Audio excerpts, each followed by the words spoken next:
बिस्मिल्लाहिर्रहमानिर्रहीम। आज का हमारा टॉपिक है सिस्टम ऑफ लीनियर इक्वेशंस। जैसा कि आप जानते हैं कि लीनियर इक्वेशन क्या होती है। ऐसी इक्वेशन जिसकी डिग्री 1 होती है उसको हम लीनियर इक्वेशन बोलते हैं। तो हम सिस्टम ऑफ लीनियर इक्वेशन को सॉल्व करेंगे। उसके डिफरेंट मेथड्स हैं। तो पहली बात तो ये है कि लीनियर इक्वेशन फिज़िकली हमें है देती क्या है। फिज़िकली लीनियर इक्वेशन जो है स्ट्रेट लाइन है। तो हम देखेंगे तो स्ट्रेट लाइन अगर एक से ज़्यादा हैं तो वो किस पॉइंट के ऊपर इंटरसेक्ट करती हैं, तो वो पॉइंट ऑफ इंटरसेक्शन फाइंड करना चाह रहे हैं। तो इसके जो सॉल्यूशंस हैं वो कितनी तरह के होते हैं वो देखेंगे। उसके अलावा ये लीनियर इक्वेशन कितनी टाइप्स के हैं। तो there are 2 types of linear equation. First type is non homogeneous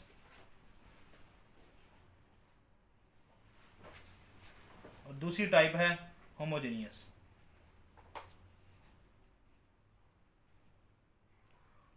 non homogeneous system के अंदर कांस्टेंट टर्म अपीयर हो रही होती है, अकेली आपको नज़र आ रही होती है। लेकिन होमोजेनियस के अंदर कांस्टेंट टर्म अपीयर नहीं हो रही होती, मतलब ज़ीरो के अलावा कोई टर्म कांस्टेंट आपको अकेली नज़र नहीं आ रही होती। जैसे कि फॉर एग्जांपल आपके पास एक इक्वेशन है 2x + 3y = 5।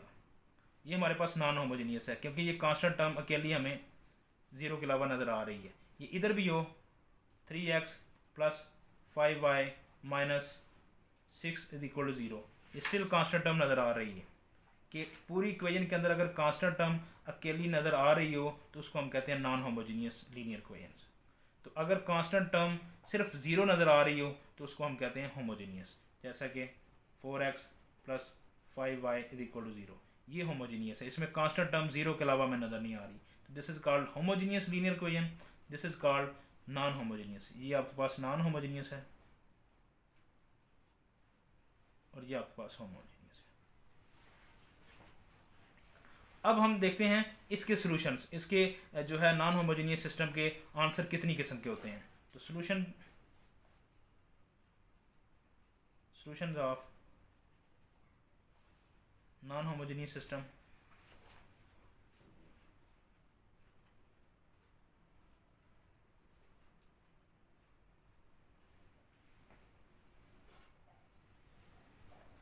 Non homogeneous system के सॉल्यूशन जो है 3 तरह के होते हैं। पहली जो टाइप होती है उसकी सॉल्यूशन की, उसको कहते हैं यूनिक सॉल्यूशन। Unique solutions. दूसरी जो टाइप होती है सॉल्यूशन की नॉन होमोजेनियस सिस्टम की, कहते हैं इनफाइनाइट मैनी सॉल्यूशन।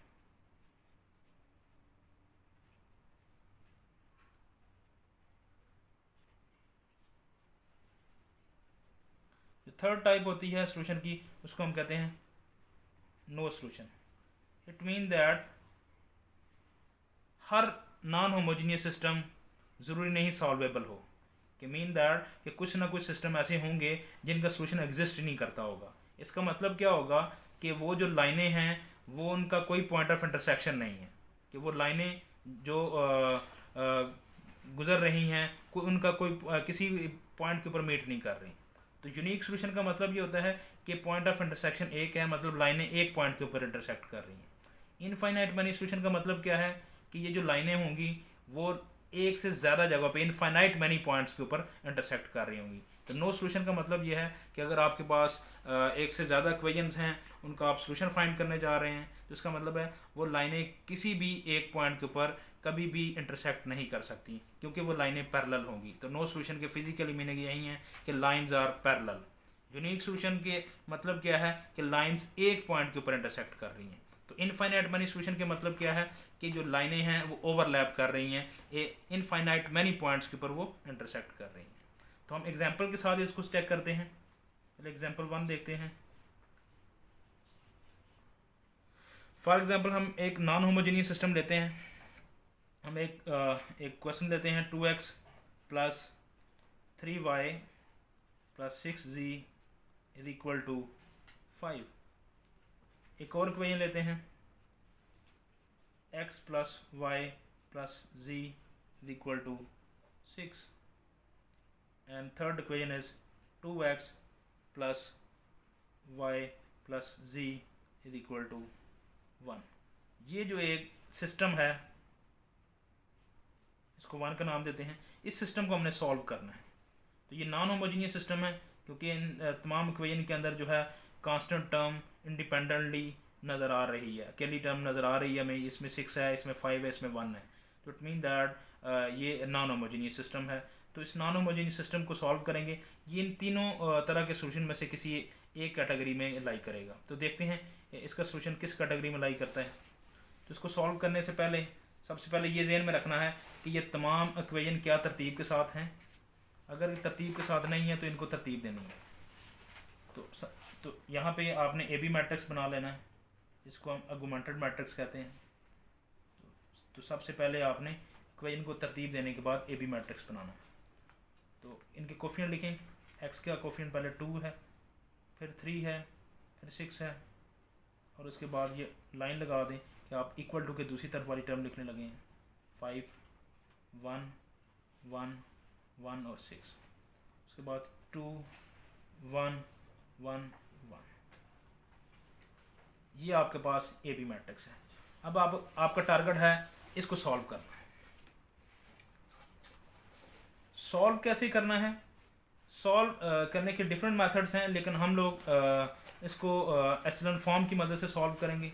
तो एचलन की मदद से सॉल्व करने के लिए, रो एचलन फॉर्म की मदद से सॉल्व करने के लिए सबसे पहले तो आपने ये देखना है क्या पहला एलिमेंट डायगोनल का ये वाला क्या ये 1 है। अगर 1 नहीं भी है, नॉन ज़ीरो भी है, तो उसके बगैर उससे भी हम सॉल्व कर सकते हैं। लेकिन अगर 1 बन जाए ये वाला पहला एलिमेंट तो इससे क्वेश्चन आसान हो जाता है। तो देखें उस कॉलम के अंदर कोई 1 पड़ा हुआ है, अगर पड़ा हुआ है तो उसके साथ इंटरचेंज कर दें। तो हम ये 1 यहाँ पे मौजूद है सेकंड रो के अंदर, तो हम इसके साथ इंटरचेंज कर देंगे। तो इंटरचेंजिंग रो 1 एंड R2, आप बेशक लिख दें R1 R2 को इंटरचेंज कर दें। इंटरचेंजिंग R1 एंड R2 लिख भी दें यहाँ पे, interchanging R1 interchange R1 and R2, दोनों रोज को इंटरचेंज कर दें। और यहाँ पे इक्वल टू का साइन नहीं डालना, इक्वलेंट का डालना है, क्योंकि इस मैट्रिक्स के इक्वल नहीं होता, इक्वलेंट होता है। तो ये यहाँ पे आ जाएगा 1 1 1, और ये आपके पास आ जाएगा 6 2 3 6 5 2 1 1 1। ये आपने इंटरचेंज कर दिया। अब आपका टारगेट ये है कि डायगोनल एंट्री के नीचे 0 बनाना। कि आपने सबसे पहले तो आपका टारगेट ये होता है कि डायगोनल एंट्री के तमाम नीचे जो 0 बनाना है, इसको 0 बनाना है, इसको 0, इसको 0। लेकिन आपने तरतीब के साथ पहले फर्स्ट कॉलम पे में 0 बनाने हैं, फिर सेकंड कॉलम में। तो पहले फर्स्ट कॉलम के अंदर जो है डायगोनल एंट्री के नीचे 0 बनाने हैं। तो वैसे भी आप 2 - 2 कर सकते हैं, यहाँ पे 0 बन सकता है, लेकिन आपने कोशिश करें आप डायगोनल एंट्री की मदद से 0 बनाएं, क्योंकि बाकी क्वेश्चन कुछ ऐसे होंगे टिपिकल होंगे, तो आप डायगोनल एंट्री की मदद से 0 बनाएंगे तो आसानी हो जाएगी। तो अब ऑपरेशन परफॉर्म करेंगे, तो देखते हैं। तो यहाँ पे ये देखें कि इस 2 को 0 कैसे बनाया जा सकता है, इस 1 की मदद से। तो 1 को किस से मल्टीप्लाई करूँ, इसमें से सब्ट्रैक्ट करूँ तो आंसर 0 आ जाए। तो ऑपरेशन परफॉर्म करें, और किस में चेंजिंग लाना चाह रहे हैं वो पहले लिखेंगे, R2 - 2R1, ठीक, क्योंकि इसको 2 से मल्टीप्लाई करें, इसमें से माइनस कर देंगे तो 0 आ जाता है। तो हमारा टारगेट इधर 0 लाना है। फिर साथ ही दूसरा ऑपरेशन परफॉर्म करें, इधर भी 0 बना लें। तो ये R3 है, R3 - 2R1, ये आ गया। इस ऑपरेशन को परफॉर्म कर लें। तो यहाँ पे फर्स्ट रो के अंदर कोई चेंजिंग नहीं, 1 1 1, और ये आपके पास 6 आ गया। R2 - 2R1, तो 2 से आप यहाँ पे मल्टीप्लाई करके लिख सकते हैं। लेड पेंसिल से ऊपर लिख लें, 2 1 = 2, 2 1 = 2, 2 1 = 2 एंड 2 6 = 12। अब जस्ट सब्ट्रैक्ट कर दें, 2 - 2 0, 3 - 2 1, 6 - 2 4, 5 - 12 -7। अब थर्ड रो के ऊपर भी ऑपरेशन परफॉर्म कर दें, R3 - 2R1, तो जस्ट सब्ट्रैक्ट 2 - 2 0, 1 - 2 -1, 1 - 2 -1, 1 - 12 -11। ये आपके पास आ गया। उसके बाद आपका फर्स्ट कॉलम क्लियर है। अब आपने सेकंड कॉलम के ऊपर मूव कर लेना। सेकंड कॉलम के अंदर डायगोनल एंट्री आपकी ये है। अब आपका टारगेट ये है डायगोनल एंट्री के नीचे 0 बनाना है। तो डायगोनल एंट्री के नीचे ज़ीरो बनाना किसकी मदद से है? डायगोनल एंट्री की मदद से ही। तो it should be non zero, 1 है तो बहुत अच्छी बात है। तो अब यहाँ पे ज़ीरो बनाना है तो इसकी मदद से बनेगा। तो आप ये देखें कि -1 में 1 ऐड करने से ज़ीरो बन रहा है। तो ऑपरेशन परफॉर्म कर दें, R3 + R2, ये आपके पास आ जाएगी। फर्स्ट रो के अंदर नो चेंजिंग, तो ये आपके पास आ गया 0 1 4 -7, 0 + 0 0, -1 + 1 0, -1 + 4 3, -11 -7 -18, जी आपके पास आ गया। अब देखिए डायगोनल एंट्री के नीचे ज़ीरो बन चुके हैं, तो this is called echelon form. अब डायगोनल एंट्री के नीचे ज़ीरो बन चुके हैं, तो अब यहाँ से आपने दोबारा इक्वेशन बना लेनी है। जिस तरतीब के साथ आपने इक्वेशन लिखी थी दोबारा वापस कर लें। x + y + z = 6 and then y + 4z = -7 and 3z = -18।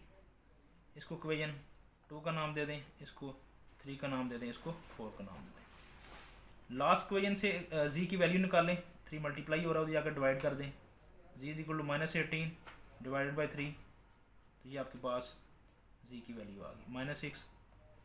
z की वैल्यू आप इक्वेशन 3 के अंदर पुट कर दें, पुट इन इक्वेशन 3, तो आपके पास आ जाएगा y + 4 × -6 = -7। तो ये आपके पास -24 जाकर प्लस हो जाएगा, तो y = -7 + 24 which is equal to 24 - 7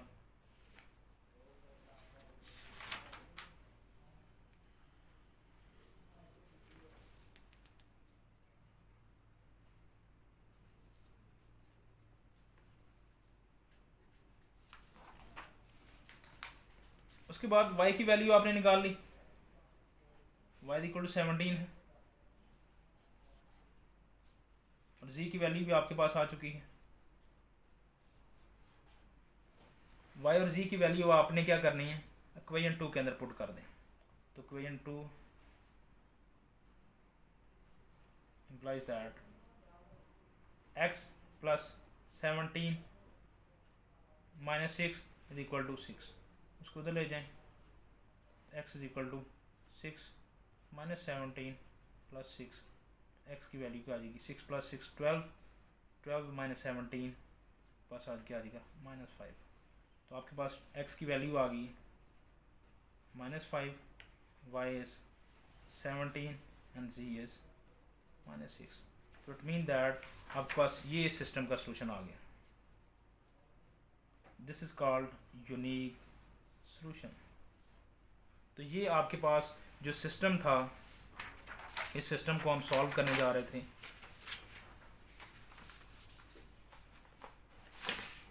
ये देखें, ये हमारे पास सिस्टम था, इस सिस्टम को हमने सॉल्व किया बाय यूजिंग एचेलॉन फॉर्म। उस एचेलॉन फॉर्म की मदद से इसको सॉल्व किया तो इसकी वैल्यू आ गई हमारे पास, और उन वैल्यू को हमने पुट कर दिया, तो आपके पास ये आंसर आ गया। अब इसका मतलब यह है कि ये जो 3 लाइनें थी, ये हमारे पास ये जो 3 लाइनें थी, ये तीनों लाइनें इस पॉइंट से गुजर के जा रही हैं। मतलब ये कि इनका पॉइंट ऑफ इंटरसेक्शन सिर्फ ये एक ही है, इसके अलावा कोई और पॉइंट ऑफ इंटरसेक्शन नहीं है। तो this is called unique solution. अब हम एक और एग्जांपल देखते हैं जिसका मकसद जो है वो दूसरी टाइप के सोल्यूशन को फाइंड आउट करना है कि इनफाइनाइट मैनी सोल्यूशन कैसे अक्कर होते हैं।